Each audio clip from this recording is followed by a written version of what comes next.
Well. Mikel Merino to the rescue. And I have to say that it isn't just Mikel Merino that deserves credit today. And I am going to give him credit. I'm also going to give credit to an absolute superstar in Nwaneri. Look, it wasn't pretty for majority of that game, and certainly in the first half, it was pretty abysmal. I think when you look at the attack that we put out, there was no real shocks. It was quite unsurprising in terms of the team lineup, but we're going to get into it. We're going to talk team lineup. We're going to talk who individually performed. We're going to talk about the team performance. We're going to definitely touch on our attack. We're also going to look at the absolute sensation that is Nwaneri. And of course, Miles Lewis-Skelly is going to get a mention today as well for his defensive duties and how comfortable he looks on the ball. We're also going to talk about what might the future look like for Mikel Merino in what now seems to be an auxiliary striker role. Yes, you heard it here, people. Marouane Fellaini-esque from Mikel Merino. It really is quite wonderful that we can get to phase 5, be at this stage of the season, and be using Mikel Merino from the bench. Big up to every single one of you that's here nice and early. Make sure you do me a favor, hit the like button. Make sure you hit subscribe on this video as well. And make sure that you are joining the channel. We're so close now already to 34k. We're going to be getting up to 35 with your help really quickly. I can't believe how far the channel has grown, and it's all because of you people. Big up to everyone that's joining right now live in the chat, and also hello to everyone that's listening on catch up. We are going to talk about how it's finished at the King Power Stadium, which is Arsenal 2, Leicester City 0, or should I say Leicester City 0, Arsenal 2. Let's start with the team lineup, shall we? I don't think there's any shock here. There is not one position that I looked at and questioned. Even the way that we set up and lined up in terms of the positions of the front three, I actually believed it was going to be that. I said to judges yesterday that I felt that Sterling on the left was what it was going to be, with Trossard through the centre and Ethan, of course, starting on the right wing. And that was how we kept it. And in the first half, we didn't really see much change or interlinking with that front three. They were all quite resolute and quite rigid in where they stayed. Ethan definitely looking to make something happen. If anything, on the right-hand side, we had Sterling on the left and Trossard through the middle, with Rice, Partey and Odegaard in midfield. Timber, who I thought was excellent today at right back. Lewis-Skelly deserves a mention at left back. Gabriel and Saliba, their usual performance as a pair, with David Raya in goal. I don't think anyone was shocked by that. There wasn't really anything else that we could have done. From the bench, we had a lot of defenders. Yeah, other than Neto in goal, it was Tierney, it was Zinchenko, it was Calafiori, it was Kivior, Jorginho. Again, a very defensive option. The only real attack option that we could have had at all was Mikel Merino and Nathan Butler-Ayodele. And I think when you look at that as the only attacking option, you start to worry. And I did say not too long ago, what would happen if Arsenal were to be banging on that door that was not able to open? What would the option from the bench be? And we saw it today. There was not just one option. Of course, we brought on Tierney, we brought on Calafiori, we brought on Jorginho. We saw Merino come on as well. And if I'm honest with you, at one stage, I was looking towards Nathan Butler-Ayodele thinking it might have to be him, because no one else at the moment is looking like they're going to do anything in the final third. Now, let's talk about that, because that, for me, was the biggest frustration. And I'm not going to talk about just the front three. I'm actually going to bring Martin Odegaard into the mix here as well, because I thought he had a really bad first half. I thought second half he picked it up. But okay, he's great on the ball and it looks like he's going to make something happen. But the problem I've got with Martin Odegaard is his reluctance to shoot at all. Whether it's first half or second half, I saw it in both. Reluctance to shoot. Maybe it's because he's not got confidence in striking a football, but please, you must improve that, Martin, because you are the guy that we're looking at to lead us going forward. And there's opportunities for you to cut in on your left and shoot, and you refuse to do it. In the first half, weight of pass was off, flicking the ball over. Now, in two of those occasions, it actually did land to Leandro Trossard, and there was an opportunity for Raheem Sterling. And that's where I will say fair play to Martin Odegaard, job done. But I think sometimes he underappreciates the talent around him. I think that he is seeing passes, thinking of Kylian Mbappe and Haaland are going to get on the end of it. But we're looking at Trossard and Sterling here.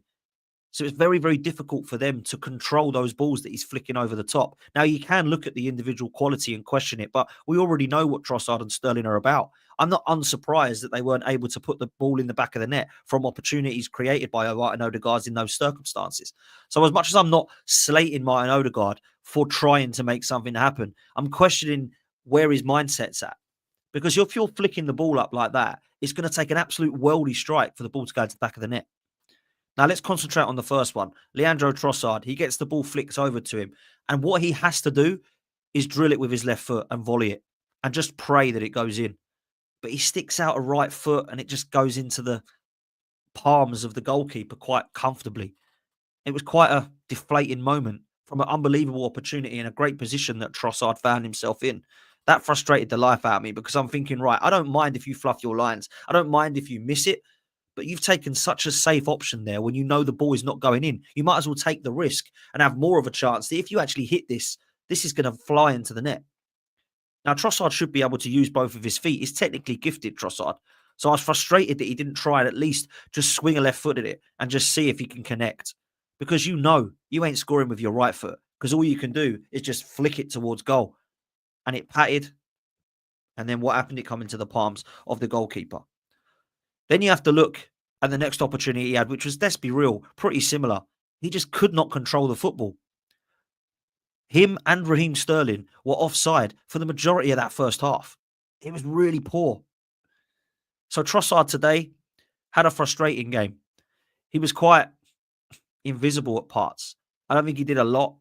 He was uninvolved in quite a lot of the game. When he was involved, nothing really come off of it until he puts in a delightful ball. And do you know what? Sometimes I sit at home when I watch the games. I was supposed to be going to the game today. Trains have been a disaster. I sold my ticket in the end and I watched it at home. And do you know what I do sometimes? I think we all probably do it. We either do it out loud or in our head. We always commentate on the game. Even if you're sat there, go on then, Trossard. Oh, and do you know what I said? I said, go on then, Trossard. He's got 5 men round him. He ain't going to do anything. And he delivers an absolute peach of a cross for Mikel Merino. And it is 2-0. So Trossard, fair play for that. The rest of the game I thought was pretty predictable from the opposition. I thought it was easy to play against. I don't think he's ever been gifted with any form of pace. Certainly when you look at Trossard, you think, yeah, okay, on the ball, that's where your strength's at. Technically, you're very gifted, quite good at turning on the ball, quite good at driving forward. But do you know what? I look at it and I think Trossard needs to do more if he is in that central role. But actually, we're looking at Trossard now thinking most of the impact you have and an Arsenal shirt has been from the bench. And now you're no longer a bench player. You are no longer a bench player. You are now the starter. And right now, you're the number 9. Will he be the number 9 from now on? That's the question I've got now. I don't think Trossard did well enough to take the ball by the horns to say, right, this is my position now. Certainly not by his individual performance anyway, but a great ball across. Now let's talk about Raheem Sterling. Oh, dear. I don't like to do this, but that stunk. That was an absolutely abysmal performance from Raheem Sterling. In terms of his control or lack of, the miscontrol running down the line, running the ball out of play, first touch, complete shambolic. Pathetic performance individually, but also had no idea where his players were around him. Running still with his head down, not looking around him, no spatial awareness, offside all day long. And some of the touches on the football were just abysmal. Running into players, getting tackled, losing the ball, being intercepted. I didn't think it was a good performance at any point of his game. And I have to be real. I thought it was a pretty... Yeah, I'll say it. I thought it was a pretty embarrassing sight to see how far he's fallen in 5 years. Because this guy hasn't played well since 2019, 2020, around COVID. And that was at Manchester City when they were winning things. He went to Chelsea. It was an absolute shambles. He's finished the season at Manchester City being a player that they didn't want. He wasn't good enough for Chelsea. And you can see why. He's come to Arsenal. And if I'm honest with you, right now, in the position Arsenal are at after that performance, he no longer gets in my first 11. He doesn't. He no longer gets in my first 11. That was how bad that performance was.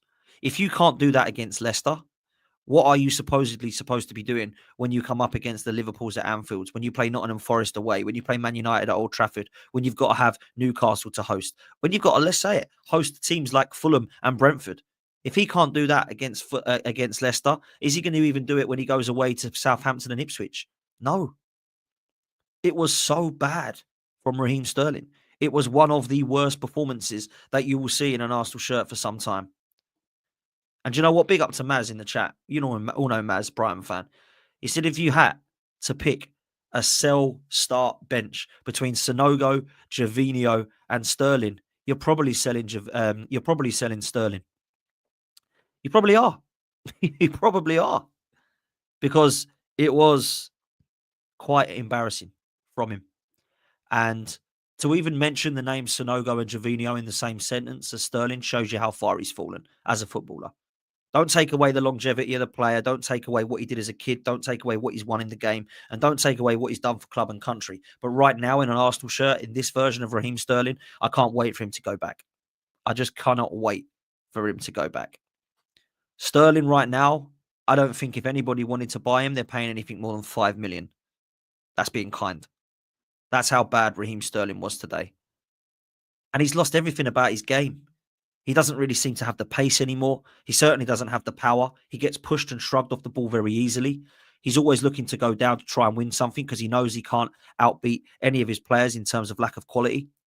And I've got to say that I'm starting to believe now that this player has been straight away seen as a flop by Mikel Arteta because he couldn't wait to get him off. He could not wait to get him off. That's how bad Raheem Sterling was today. So let's now take away from the negatives and look at some of the positives. There's only one place I'm starting, people. This 17-year-old baller named Ethan Nwaneri is going to be the next best thing. He is definitely destined for greatness. There's so much about his game that I love. His composure, his calmness, his confidence, the fearlessness in his game, passion, desire and drive to get on the football, and the intent to go forward and deliver. Hit the crossbar and the post today with two unbelievable strikes that could have quite easily been in if they were only an inch to the left or down. He was the absolute positive driving force, and he was carrying that team today. In that front line, there was only one player that ever shone, and it was him. I've got so much love for players that come onto the scene and that literally give their all and are more than happy to express their greatness, and that's exactly what he's done. He was getting all the plaudits today, got player of the match, and the commentators were absolutely waxy lyrical about his individual performance. It was special. Anytime you get on the ball, wow. Now, I know how good he is, not just because of his quality, not just because the Arsenal fans are hyping up, because he silenced a lot of rival fans that were very, very, very, very hopeful that they could start slating the Arsenal fan base for bigging up this kid. I don't know many rival fans that were not looking at this in a way of, oh, this Ethan kid, calm down. It's only Bolton. Calm down. It's only Preston. And then it started to be calm down. It's only, wow, he's doing it in the Premier League now. He is a baller. Absolute baller. He's already into double figures, I think, in goals and assists at 17 years old. Saka was not doing this at 17 years old. Jack Wilshere was not doing this at 17 years old. Ashley Cole was not doing this at 17-year-old. Do you know what? There's only Tony Adams that was doing this regularly in terms of consistent performances that's come from our youth academy at 17 years old. Everybody else was much older. Everybody else broke into this team around the ages of 18, 19 or 20, and they were still not doing what Ethan Nwaneri is doing right now. He has to play. And do you know what? When players come back into this mix, he still has to play. Because right now, if you asked me, what would my starting 11 be when every single player is fit? Ethan Nwaneri's playing in the middle with Martin Odegaard and Declan Rice. That's what's happening for me. Declan Rice drops into the 6. I love Thomas Partey. I think he's been great, but I think he needs next season to be seen as more of a squad player. Thought he was good again today. I know he gave the ball away a couple of times, but he definitely deserved a mention. But let me tell you this. Ethan Nwaneri, he starts for Arsenal now. Big time starts for Arsenal. Big up to the raid from Curtis, man. Really appreciate that, bruv. Absolute legend. Curtis Shaw raid.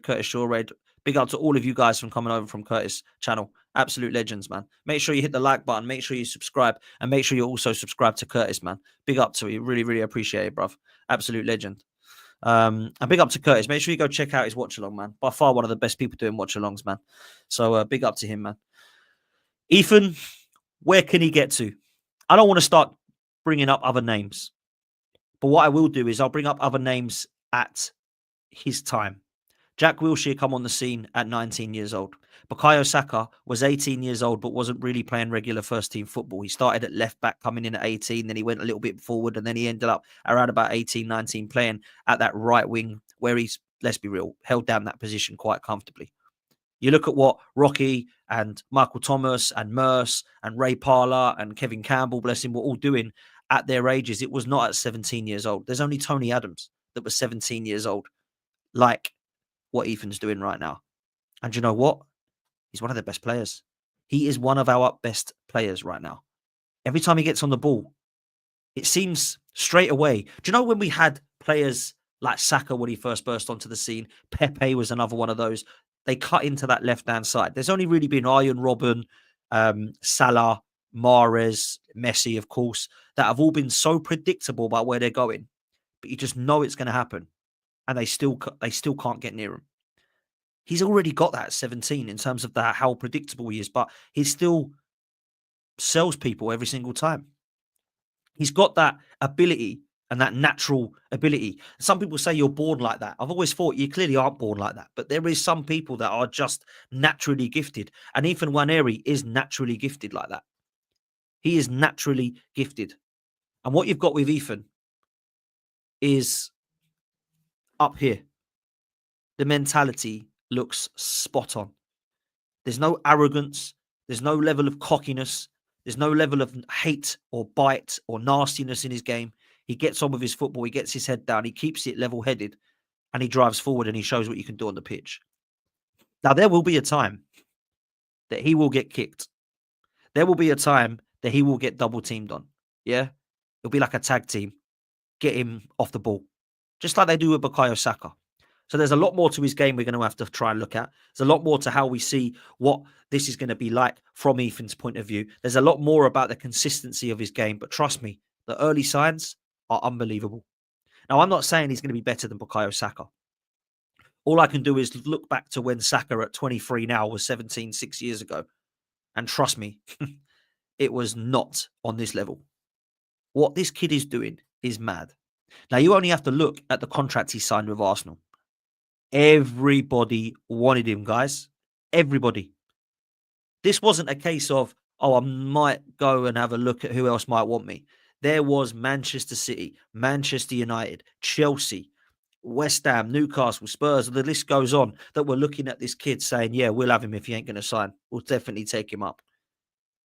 Now, I know for a fact, speaking to the contacts that I do have that are very, very minimal, the reason he put him on at 15 was not to show arrogance like Jason Cundy said. It was to show him a pathway. And it was to show his parents that we love him. Because that's what you've got to remember at this age. When you're 15, 16, 17, this is what Max Dowman's going to find out. We need to tell those individuals, parents, and the player themselves that we rate them. The best way to do that is integrate them into the first team, bring them into first team training, and start showing them the ropes. And putting people around them in their role models to say, look, we believe XYZ are going to be here, there, this, that, and the third, and you're going to have to take them across the line. And this is what he's now got. Now, some of those role models, let's be real, ain't much older than him. Yeah. But he's seen the pathway. He's seen what can happen to young players like Saliba, Saka, Martinelli. He's seen what can happen to the Jack Wilsheres and the Cesc Fabregases that have come through only a few years ago. He looks at that now and thinks, yeah, do you know what? I could be one of those guys. And he's delivering consistently. Every time I see him play, I think, wow, there has not been a game so far where I have looked at him and gone, oh, that was a nasty game from him. Even the Newcastle game when he came on, I was like, do you know what? They're playing poorly, but it's definitely not down to him. That's what I will say. Big up to all the guys joining from Curtis Stream, man. Really appreciate that. Make sure you hit the like button. Make sure you hit subscribe. Make sure you're subscribed to the channel. There's 2 buttons that are free. Hit the like, hit the subscribe. You've only got 1,000 of you in here now. That's unbelievable. So please make sure you hit the like button because there's only 200 of you that have done that. So let's get them likes up to 600 likes, please, people. Come on. Big up to every single one of you. Let's talk about Lewis-Skelly, shall we? Because as much as we love what Ethan Nwaneri's about, Lewis-Skelly deserves praise today. I have seen a lot of composure in this team of late. Over the years, over the decades, I've seen unbelievable composure from world-class players. I have never seen composure from 2 lads at 17 like this. I never have. The composure from Ethan Nwaneri and Miles Lewis-Skelly needs talking about. Let me talk to you about the incident I'm referring to. In the second half, Thomas Partey gives the ball away. Really sloppily. He passes it, Jordan Ayew nicks it, and then they're away. It is a fantastic run down the left-hand side for Jordan Ayew, and he whips the ball in, and it is one of the best defensive touches that you can anticipate from Miles Lewis-Skelly. If that was Ashley Cole, you would be going, world class. This is how good it is. And this is how important it is. Because that is 1-0. Yeah? Bobby D. Cordova-Reid is pretty much celebrating already because he just needs to tap it in. But it gets in front just in time. If you look at the coordination, the anticipation, and the timing of Miles Lewis-Skelly there, it is levels ahead of his age. Levels ahead. For anyone who's played the game, you'll know exactly what I'm talking about. If you look at the coordination of his body there, from his right arm to his left foot, yeah, to everything that he is doing in the motion of that, it is sensational defending. Sensational. Now, people might think I'm going over the top there. Look at it again. Look at the anticipation. Look at the timing. Look at how important and vital and pivotal that moment is of the game. Because if that's 1-0, our heads go straight down and we do not win that game. We do not win that game. So I'm looking at Miles Lewis-Skelly's performance today thinking, wow, but that individual moment tops it for me. I thought he was outstanding again. The strength of this kid at 18 years old is quite scary, if I'm honest. I look at players in their 20s now that we've had at the club, like Fabio Vieira, and I think lightweight. Trossard and Sterling today pushed off the ball very easily. Miles Lewis-Skelly does not get bullied. Whether your name is Erling Haaland, whether your name is, albeit Jordan Ayew today, or whether it is a Darwin Nunez, he does not get pushed off the ball. He does not get bullied. And at 18, for a kid to do that, it's nothing short of sensational. Nothing short of sensational. He's been fantastic. And again, I like this. Yeah? Upstairs, he's switched on. He don't let the occasion get to him. He gives his all, 110%. Him and Ethan, they've made me so proud this season.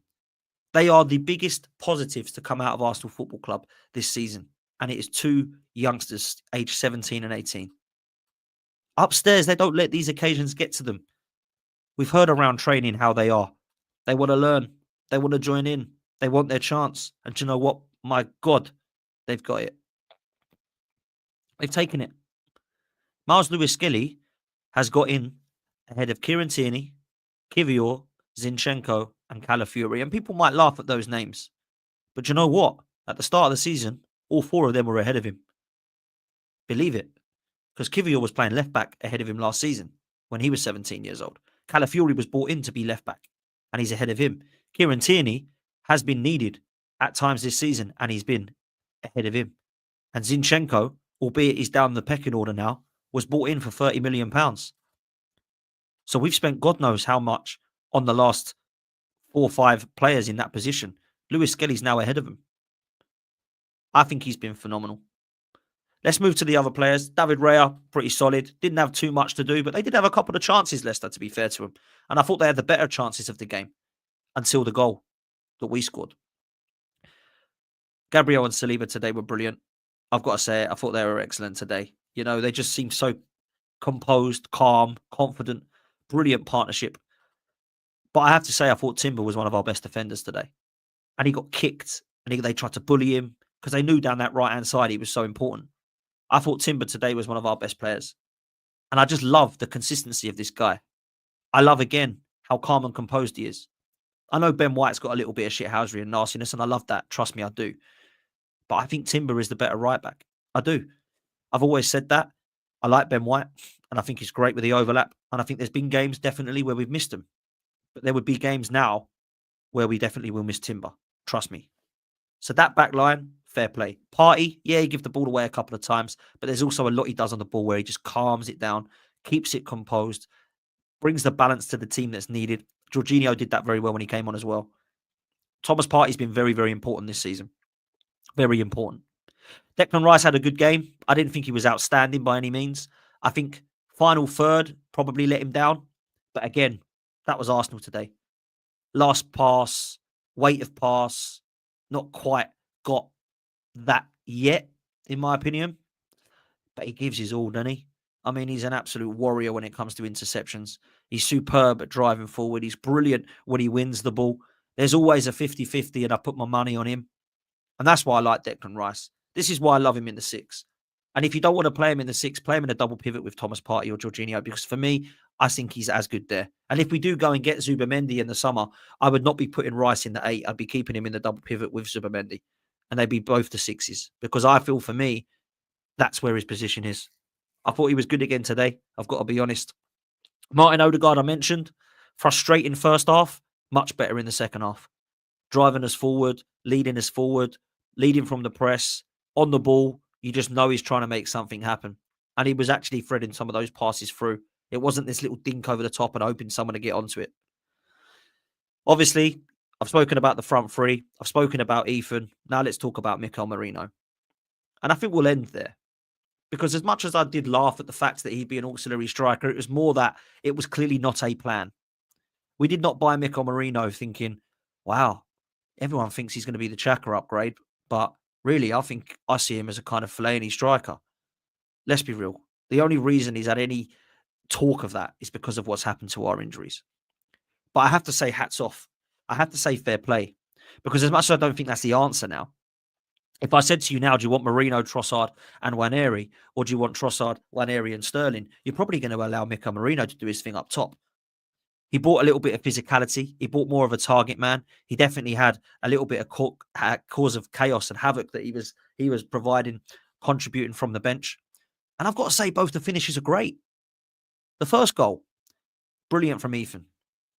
Brilliant from Ethan. Superb. A fantastic ball into the box and a great header. He's found himself in the place and he's delivered and he's buried it. And some would say that Kai Havertz has not been doing that. We saw Kai Havertz missing that opportunity from Newcastle. We saw him miss similarly in the game against Manchester United. So let's be real. The only thing I have faith with is that Mikel Merino is good in the air. But you know what? He showed more than that.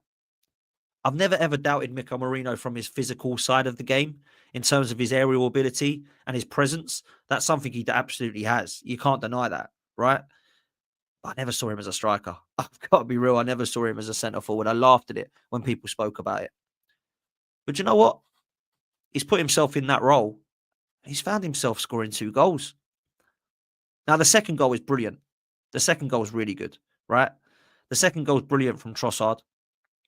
The delivery is absolutely inch perfect. But don't take away anything from that finish, because I've seen Havertz miss from there. I've seen some of our other forwards in the past miss from there.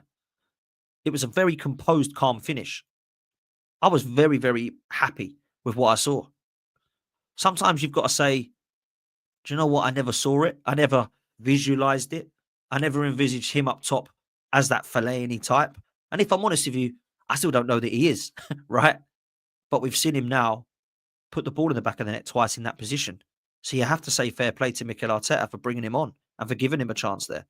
It certainly weren't happening with what Trossard and Sterling were doing, right? We have to be realistic here. Let's make sure we hit the like button, people. I want to say a massive happy birthday to Ash as well.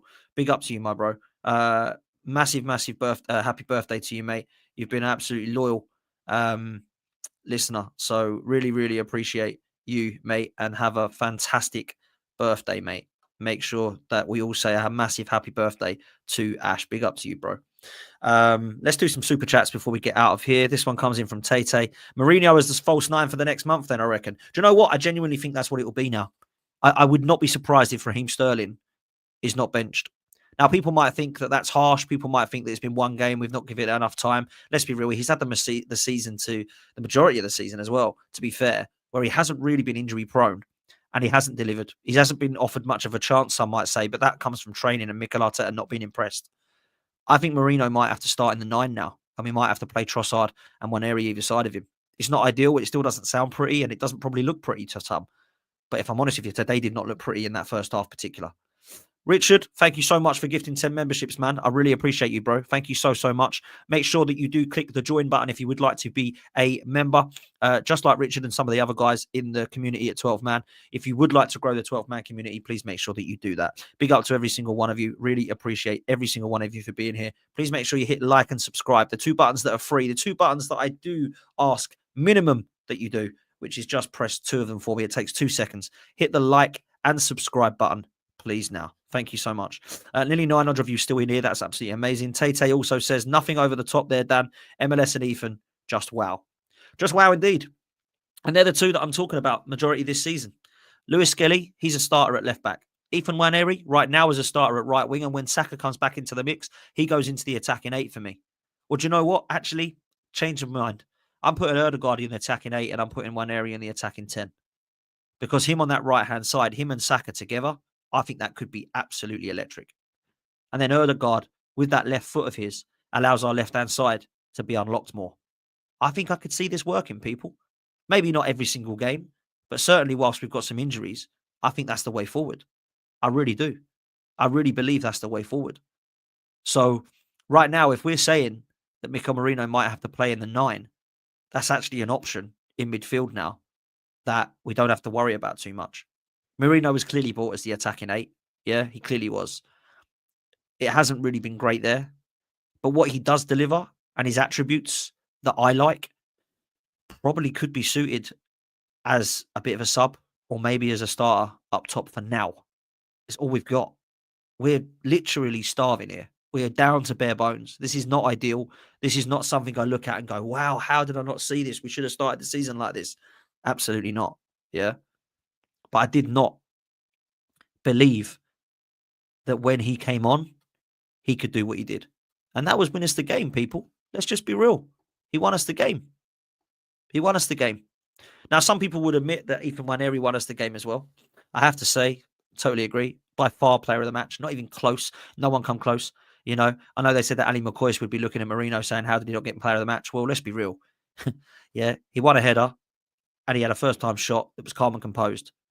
But he had literally nothing on Ethan Nwaneri for what he did from minute 1 to 90. He was absolutely outstanding, Ethan Nwaneri. So look, now we move into the West Ham game, and that's a game we absolutely must. We must get revenge. Last season, they embarrassed us. We need to embarrass them. We've embarrassed them at their ground this season, but that was with our attacking players. Putting 5 past them was beautiful. Let's see if we can at least keep another clean sheet and go into this game now with some confidence, because the clean sheets are going to be massive for us now. And we should be able to do that with Ben White coming back, with Calafiori on the bench. We've got Zinchenko, Tierney, Kivior all on the bench as well. We've got enough defenders there to be able to be stacked enough to keep ourselves resolute. We've got a good goalkeeper, an unbelievable world-class centre-back partnership. We've got brilliant depth now with Calafiori and Lewis-Skelly and Ben White and Timber that are all fit. Then we go into midfield with Partey, Jorginho and Rice.